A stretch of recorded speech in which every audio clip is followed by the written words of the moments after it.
Welcome to the fourth class in the series, Alchemy of Life, and Diane's going to start us off with a poem. It's called Cosmic Like That. I feel snug here, curled up between sleep and waking. Time opened up to the fullest moment, pregnant with essence and remaking. Join me here, seeker of truth. Let us reimagine worlds. Give them back the freshness with which they were unfurled.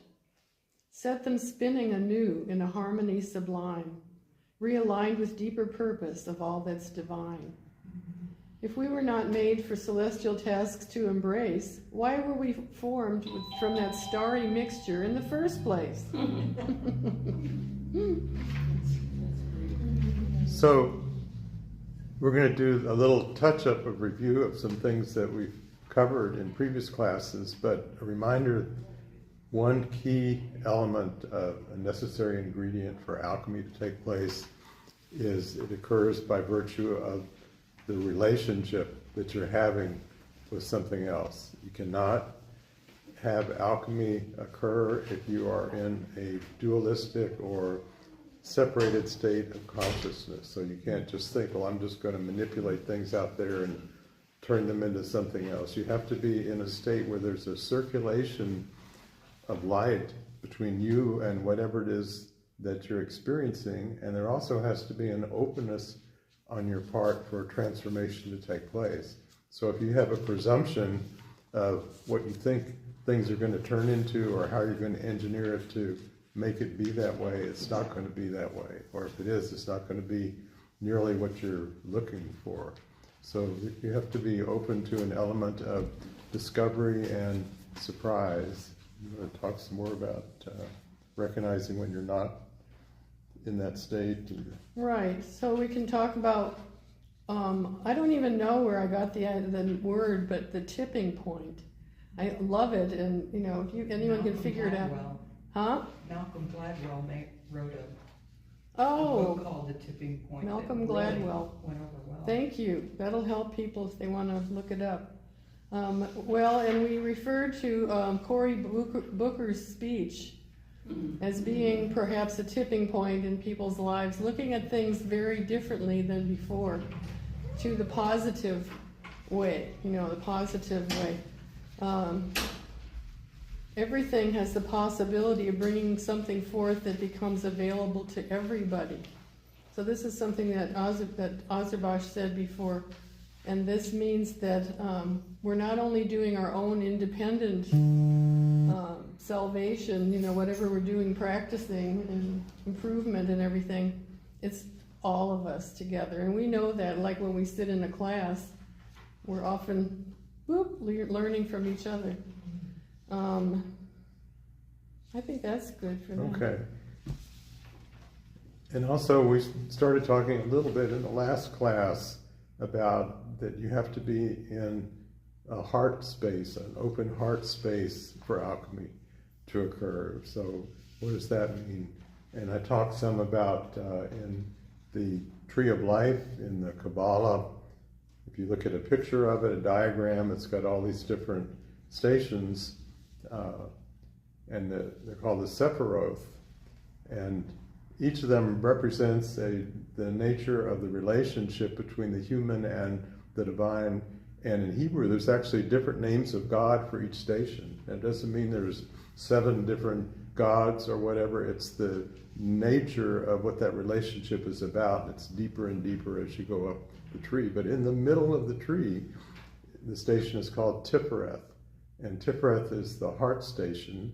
And Tifereth is, you could say it's the way station, or it's the meeting place between the transcendent and all that's manifest. So that is the state in which alchemy occurs.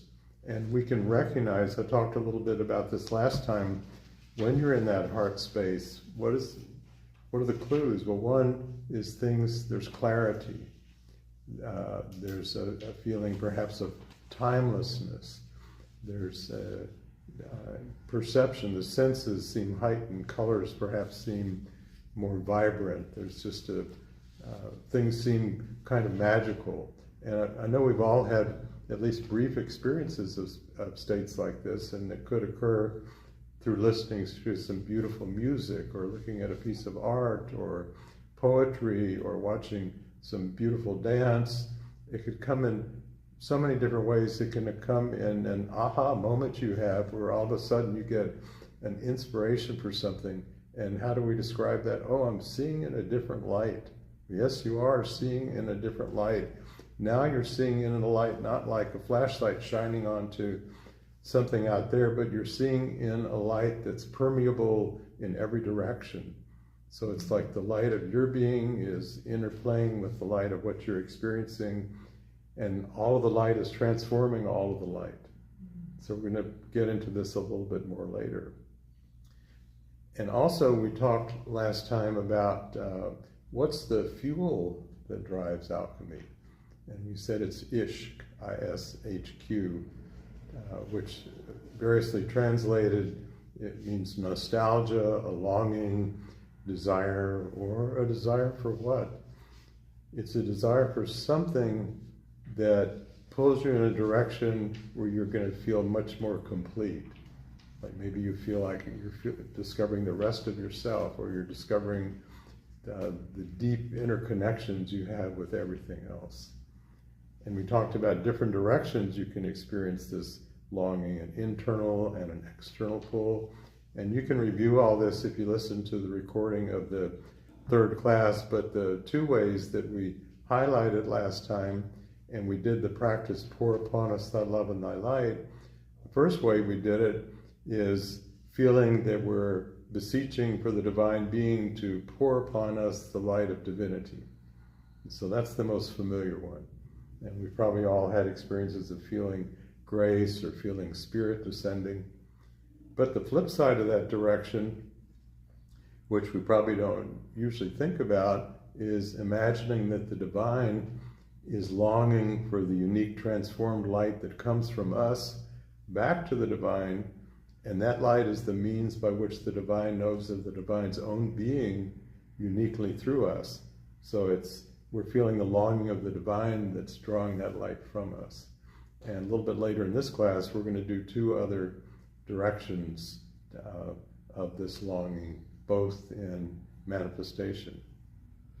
So I'm going to say back to you some of the things that you said, probably in the first class, the ways that you could say that we're in a blissful state, we get into a blissful state.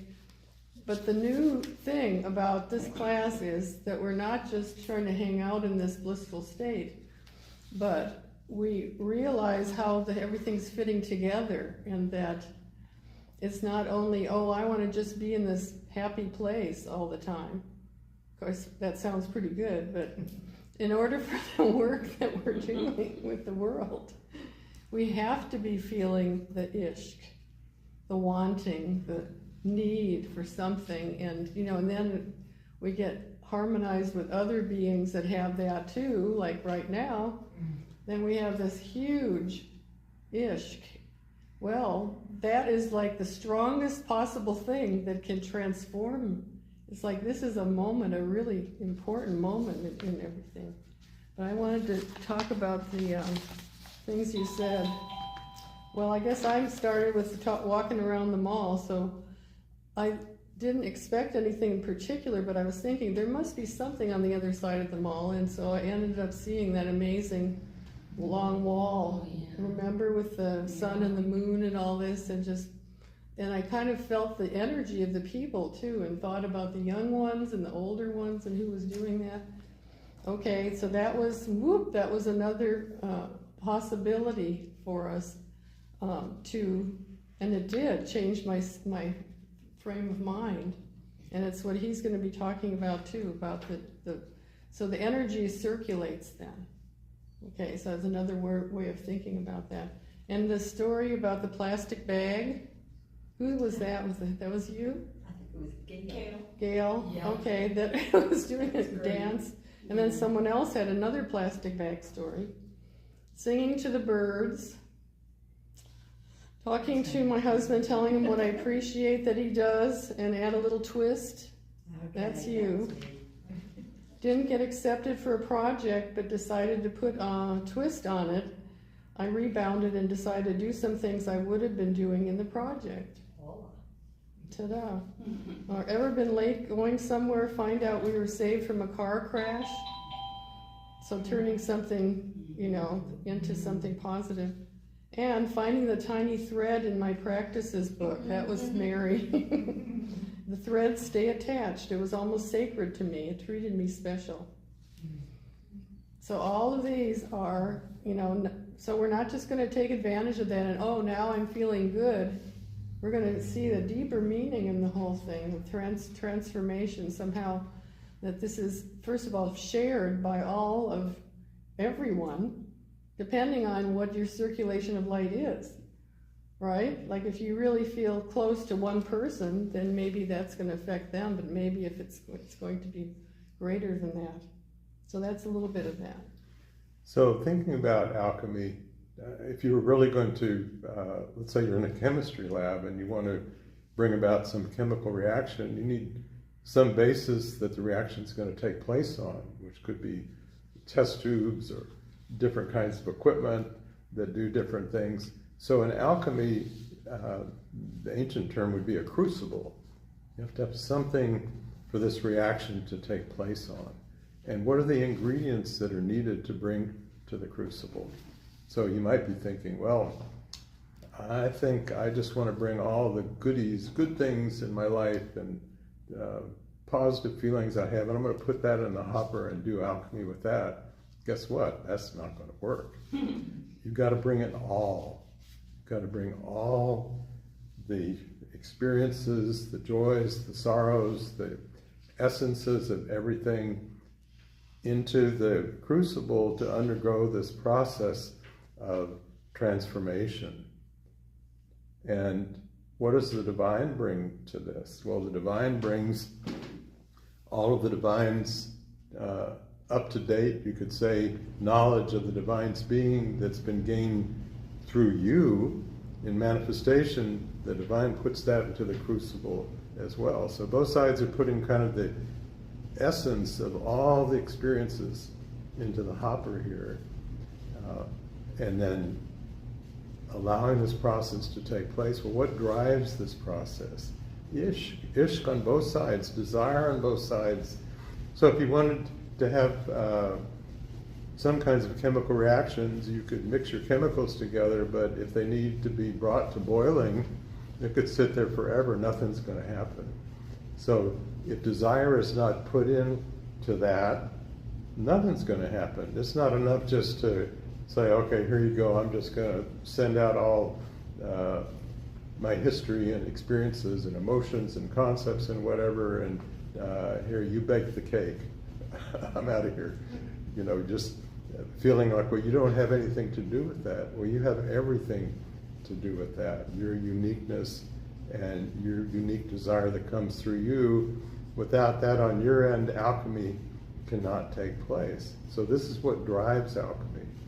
So all this is a prelude to really the focus of this final class in this series of, okay, well, now what? We talked about what alchemy is. We've talked about the necessary ingredients.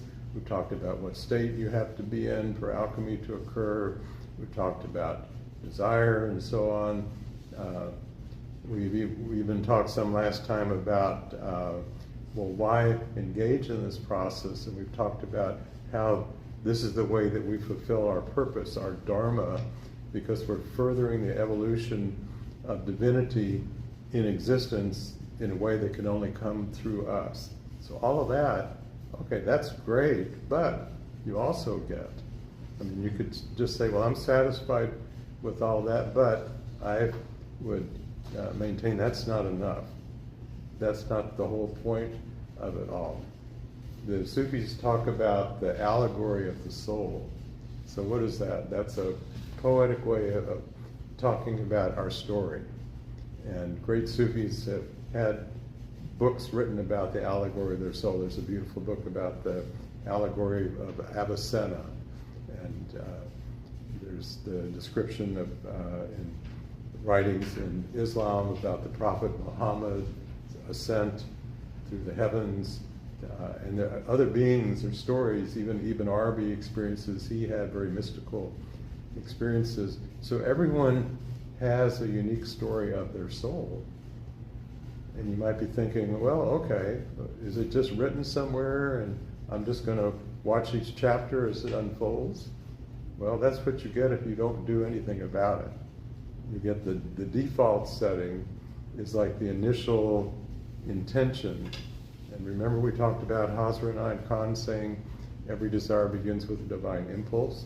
But we also talked about, well, that impulse is meant to be transformed through us by the wisdom gained from our life's experiences into something that could not even be foreseen by the divine being. And so that's how the story gets unfolded with our desire. So there's the desire that leads to what we bring into the crucible, but then there's the desire of what we bring forward in what the mystics say is the new creation that's born at every instant. So this is like, once again, being in the space of the heart, need to be there for alchemy to occur, also need to be there for giving an impetus to how this new creation is going to unfold. So it's not just a matter of passively witnessing it. It's like, well, what is this desire that we're now getting a sense of a new possibility that was never there before, that we feel a longing to bring forth from our heart, and we also feel this longing of something trying to pull it from us. And we're going to do a couple practices in a while about this. Great. So it's kind of a more explanation about that. I'm turning back to the Cosmic Like That poem. And one of the things that we said was time opened up to the fullest moment, pregnant with essence and remaking. So it's kind of putting the focus spotlight perhaps on this moment and how it really what it has really to offer. So it's pregnant, well, but there's something that could come into life through that moment and essence. So that means the depth of the participation, that it's something that is so powerful it could bring something else into life, the essence of it. And then talking about the freshness with which they were unfurled. So this really often brings in this feeling of everything new and not relying on anything else that we knew before. Does that sound like creativity to you? Yeah. I'm looking at people who love to make things here, and well, what? You're looking at me and my jewelry. Yes, that this is good practice, and it's good to get me going with it. But then, well, there's like classes like this, where we go out, and classes I'll go to too. I'll walk out the door a different person, and we are transformed. Let's see, and then realigned with a deeper purpose and a harmony sublime. So all of these are different practices that we can do, different ways of seeing ourselves. And I have a little more. Can I do a little more right now? Hazra Inayat Khan. This is something from Hazra Inayat Khan about harmony. And to me, it really is what we're talking about. The true delight of the soul lies in love, harmony, and beauty, the outcome of which is wisdom, calm, and peace. The more constant they are, the greater is the satisfaction of the soul. If a person were to drop, a heavy weight, okay, here's a good lesson for us to remember. So if we were to drop a heavy weight and in so doing hurt our own foot, he would not blame his hand for having dropped it, realizing himself in both the hand and the foot. In like manner, the Sufi or the dedicated person is tolerant when harmed by another, thinking that the harm has come from himself alone. So there we are in a position of doing something about it, right? Instead of blaming. That's one of our tricks that we play, to feel a little better than that other person. a little separation there. Well, this is again one of those moments. This is a possibility of something new coming in your life and maybe in other lives. The undesirable talk of a friend. Oh, he uses counterpoint. I love this idea. Okay, so you could use counterpoint by blending the undesirable talk of a friend and making it into a fugue. You're making music out of something that someone said that was kind of off key. You go, oh, that's kind of an interesting key. I think I'll work with that. And that sounds fun. That's from Hazar Inayat Khan. Well, there's a Sufi story about that where two people are arguing.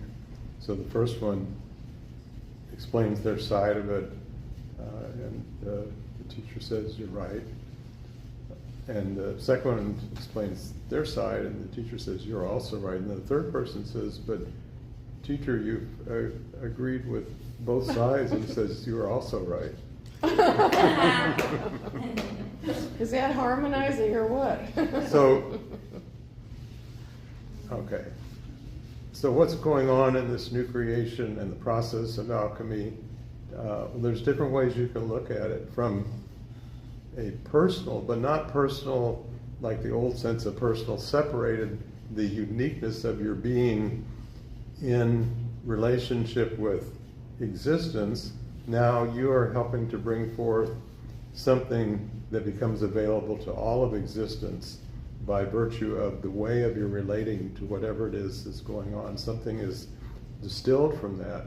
So alchemy is going on all the time.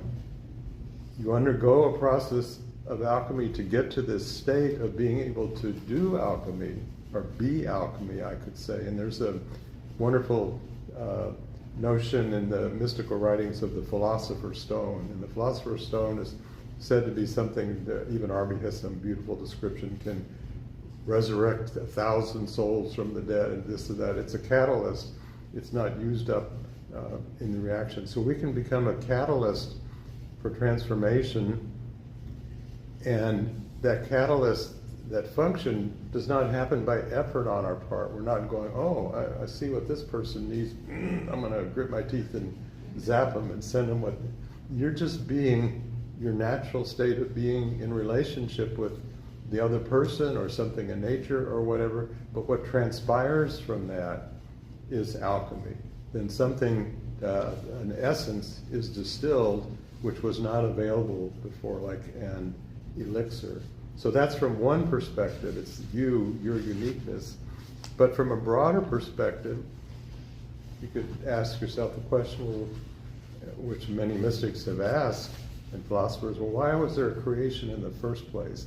Especially in the systems that either go, well, it's all Maya, it's just illusion, and it goes back to God, then it starts over again, it's just the play of God.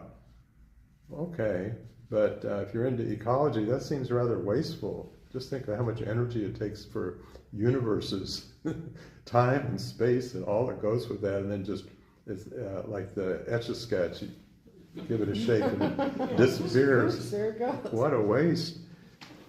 But if you think, well, there is an ongoing purpose of existence that's never finished, and we can contribute to that from our individual way of plugging into whatever we experience, which is very important, and maybe even more importantly, we can contribute to it when we align ourselves with many other beings who have similar desires and intentions for bringing something forth in existence that nobody could have done individually on their own.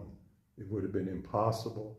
And I just believe this, I've said this many times in classes, the only way we're going to have a solution to seemingly intractable problems of humanity, now there's plenty of them, climate change and wars and so on, all of that. But these problems have been going on for centuries with different ways of describing them.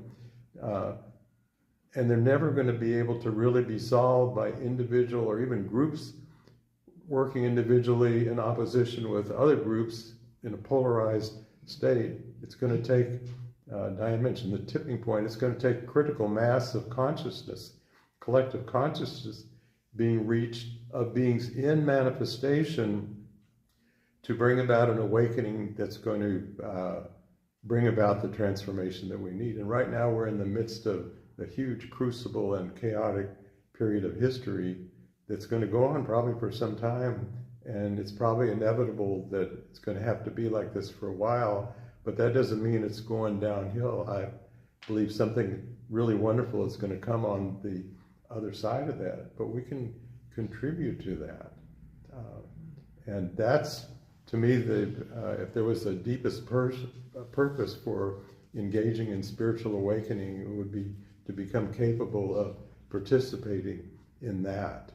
And it also is a way that brings hope to a world that's sorely in need of that. Oh, I have an example. Oh, I'm so glad to get to this point, because it's so simple. And some of you are doing this already, but when you experience something, sometimes we'll say, well, I wish my son was here, or I wish, somebody was here to experience that. But, but know that you are in harmony, in communication with all of these beings. And so when you experience that, they will experience that. Of course, it depends on just how attuned they have been to their inner spaces and all, but what he's talking about, all of us aligning, and well, how is this going to happen? Are we all going to go to the meeting together, or no, it's us knowing that we are communicating, that we are one with these other beings. And it's just like this tiny little change. Instead of saying, well, I wish they were here, or something like that, know that they are. It's just something that it's a matter of mastery, Can you master that one thing? If you can master that, you are connecting beings in a way that is just phenomenal. You probably have something like that you say, connecting beings up. Yeah, I usually focus it as a group consciousness. Mm-hmm. It's usually how I frame it. Mm-hmm. Because we're all kind of having our own experience within an experience. So there's a consciousness that shifts, and you can feel it. And people usually float out at the end of my classes. I'm like, don't leave too fast, because you got to drive, be careful. Mm-hmm. Right, it's a totally new state of consciousness that just happened there. I know, we have those things and think, oh, that was nice to go to the class, and well, now it's your turn. And then sometimes, well, this has been present for hundreds and hundreds of years. Some people say, well, how can there be a God if there's evil and suffering in the world? Why doesn't God do something about this? How could God let this happen, this accident, this tragedy, and so on? And the bottom line fact of the matter is, which takes a real internal shift for us to be able to grasp, is what we think of God cannot act in manifestation. What we think of as God can have a desire, and the Sufis say creation started with a desire for the divine being to know him herself, to love, to know and be known, to love and be loved. That launched it forth. But the only way that that desire could be fulfilled was by virtue of the relationship with the divine and everything in manifestation. So for change to occur in manifestation, and I'm talking about change like the alchemical change, it cannot happen by what we think of as God up there in the sky. But just as important, it cannot happen by billions of us down here acting individually and separately and not really plugging into the connection, not only with each other, but with everything in creation, and more than that, with all the different realms of creation. And the Sufis say that the human is the only being that exists in all the realms of creation. That we exist in the angelic realm, we exist in the jinn realm. Our consciousness of those realms is usually embryonic unless we awaken it. So it's like a potentiality But even if we're not aware of it, Hasranai Khan says we have a jinn body, we have an angelic body. Both of those bodies are much vaster than our physical body. We think inner, well, this must be tucked inside of me somewhere, inside this chakra, all curled up. No, we exist in a much vaster reality than we are capable of perceiving with our senses and our usual concepts and our emotional responses. So I've talked in a previous class I did with Jonathan that we live in a simulation, or on the holodeck, a simulation of a much deeper reality which we take as being all that there is. So here's another reason to engage in spiritual awakening. As we awaken to the fullness of our being, that we exist on all of these different levels, well, then what becomes possible?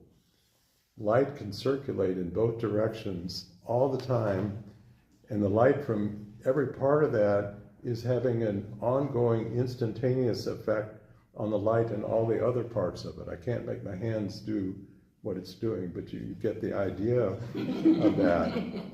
So that's just our being, but think about the whole kit and caboodle. That's going on with everything. Everything is a manifestation of the one being expressed in so many unique names and forms. They're all the one, and they're all unique parts of the one. And so if you say there's unity in multiplicity, there's multiplicity in unity. And we can get stuck on just knowing about one direction and forgetting about the rest of them.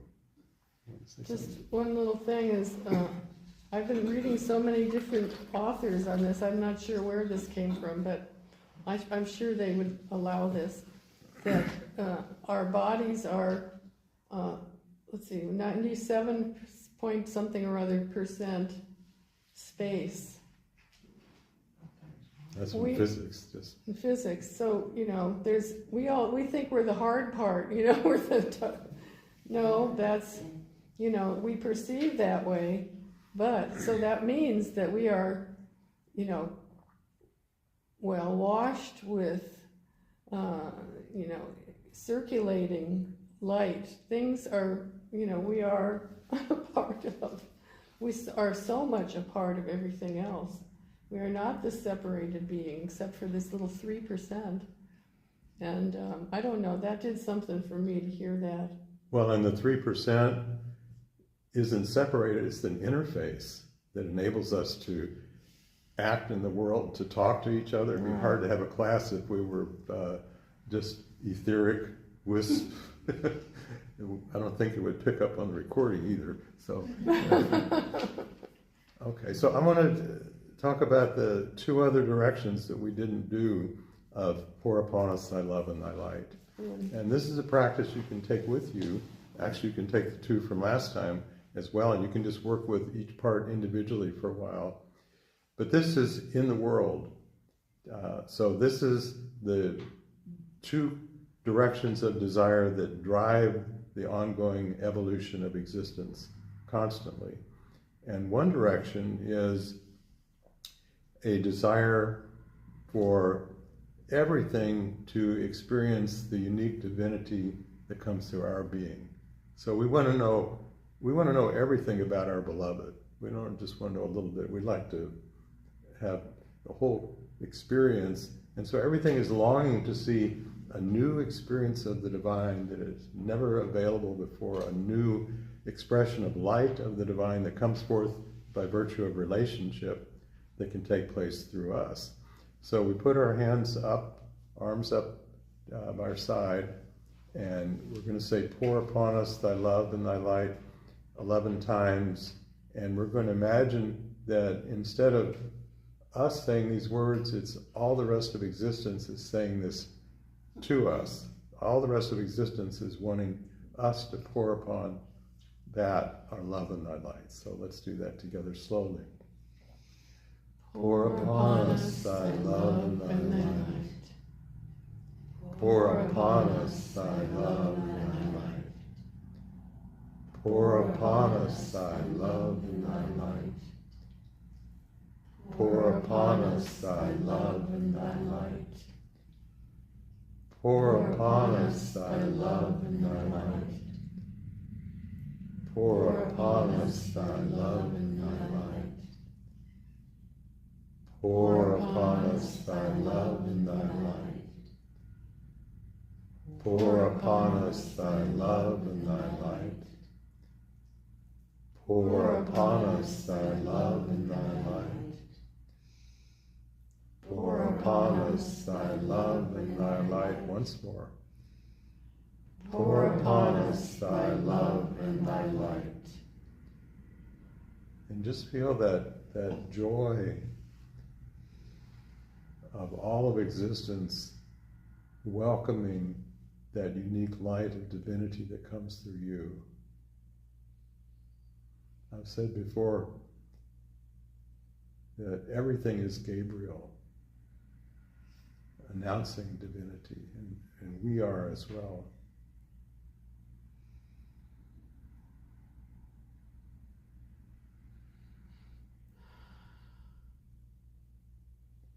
And now let's do the other direction of this desire.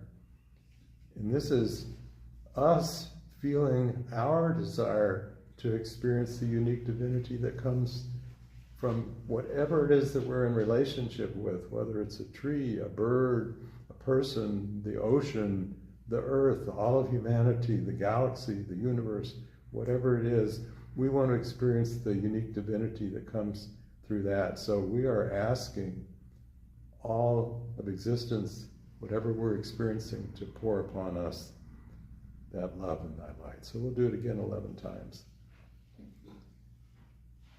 And if you like, you can just think of one particular thing. You can imagine another person. You can imagine something beautiful that you would like to experience that unique divinity coming to you.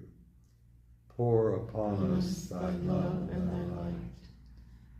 Pour upon us thy love and thy light. Pour upon us thy love and thy light. Pour upon us thy love and thy light. Pour upon us thy love and thy light. Pour upon us thy love and thy light. Pour upon us thy love and thy light. Pour upon us thy love and thy light. Pour upon us thy love and thy light. Pour upon us thy love and thy light. Pour upon us thy love and thy light. Once more. Pour upon us thy love and thy light. And feel yourself receiving that beautiful, unique expression of divinity that's brand new to you, that triggers something in you.